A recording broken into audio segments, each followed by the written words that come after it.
आज मैं आपको एक ऐसी कहानी सुनाने जा रहा हूं जो आपको डर और रोमांच से भर देगी।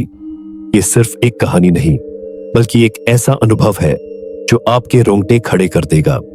ये कहानी है एक पुराने सुनसान घर की, जहां रहस्यमयी परछाइयां और गहरी खामोशी अपना खेल खेलती है।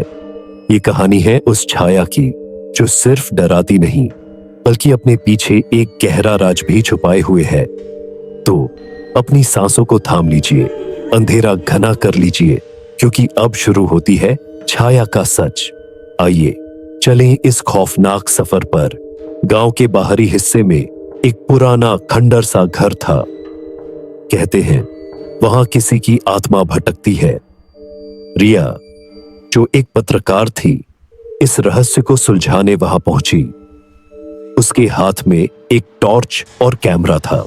रिया ने दरवाजा खोला। हवा के झोंके से खिड़की का पर्दा हिल रहा था। कमरे में धूल की मोटी परत और दीवारों पर अजीब आकृतियां बनी हुई थीं। तभी अचानक एक पुराना झूला अपने आप हिलने लगा। रिया ने टॉर्च की रोशनी झूले की ओर डाली, पर वहां कुछ नहीं था। तभी उसकी नजर एक बड़े दर्पण पर पड़ी। दर्पण में उसने अपने पीछे खड़ी एक काली छाया देखी। रिया ने मुड़कर देखा, पर वहां कुछ नहीं था। तभी वहां कोई बोला, तुम यहां क्यों आई हो? रिया को लगा उसकी धड़कनें रुक जाएंगी। उसने धीरे से पूछा, तुम कौन हो? उस आवाज ने कहा, मैं वही हूं जिसे इस घर ने कैद कर रखा है। रिया ने देखा छाया धीरे धीरे आकार लेने लगी। एक औरत का धुंधला चेहरा उसके सामने उभर आया। उसकी आंखों में दर्द और क्रोध था। आत्मा ने बताया कि उसे उसके ही पति ने इस घर में मार डाला था। उसकी लाश को दीवारों में चुनवा दिया गया। उसका बदला पूरा नहीं हुआ, इसलिए वह यहां फंसी हुई है। रिया ने कहा, मैं तुम्हें न्याय दिलाऊंगी। उसने पुलिस को बुलाया और दीवार तोड़कर आत्मा के अवशेष निकाले। पुलिस ने मामले की तह तक जाकर दोषी को पकड़ लिया।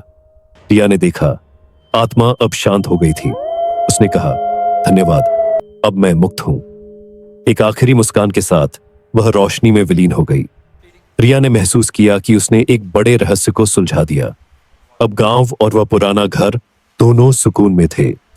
अंधेरों में छिपे सच को उजागर करना हमेशा डरावना होता है, लेकिन यह भी याद दिलाता है कि हर छाया के पीछे एक कहानी होती है।